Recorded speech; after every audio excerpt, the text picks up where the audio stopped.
Hi everyone, it's Tammy with Gare. With the holidays coming up, I just wanted to take a few minutes and talk to you about stilting ornaments and stilting trees. Okay, so the first thing we're going to talk about is stilting the ornaments. There's a few different ways to stilt them. I'm going to show you my favorite way first. So when you're stilting the ball ornaments, I like to use these. These work really well for the small and medium size ornament. Holds it on there really well, and it's really sturdy when you put it in the kiln. This size ball does not fit as well on here. As you can see, when you put it down, it will touch the bottom of the stilt. So you don't want to use the largest size on these. You can get these stilts that are made for holding these posts, and there are shorter sizes and longer sizes, and this ball fits really well on the big size, the tallest one. You just want to be mindful not to put 2 or 3 of these large size on these because it can be a little bit tippy. So my suggestion would be to put a big one on and a small one on, and you could fit another small one there. And if you have any of these little tiny toppers hanging around, these are great for tiny toppers as well. Okay, so now let's talk about stilting flat ornaments. You can take one of these bars and you can put it across 2 posts, but it could roll off. So I like to use these. I just put them on the top, and they have like little notches in them, and it will stop your bar from rolling. So it'll be on there really sturdy.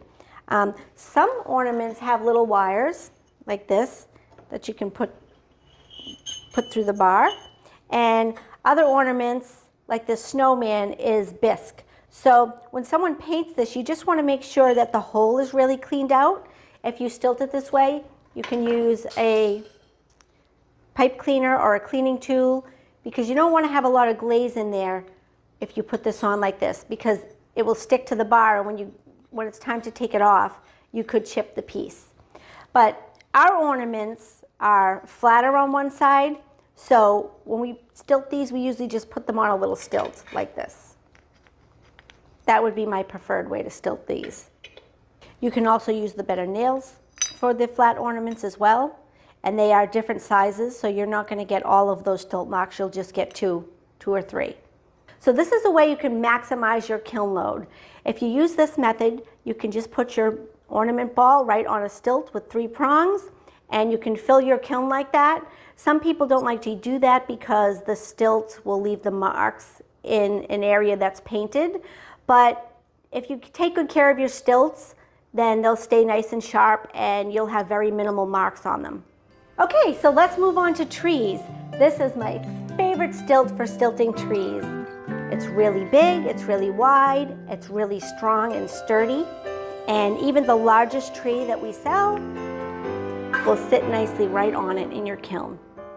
So you can use it for the big ones, and you can even use it for the small trees. It's fantastic. You never have to worry about your tree tipping over, and we sell these on our website. Okay, so that's it.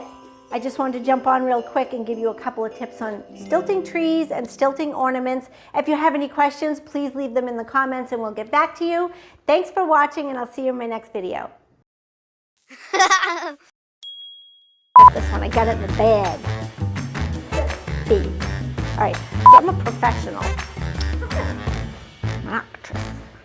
Gets you a lot of, see, I went off, I went rogue. One of those, yeah, this guy. This guy over here. I know. Okay, take it out. Okay. So one more thing I want to talk to you about stilting. No, one more thing I want to mention. One more way.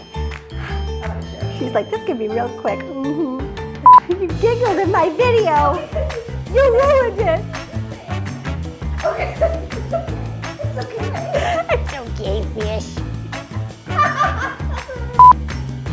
So one more way to stilt, I'm gonna do it. I gotta get it together right now. Get it together.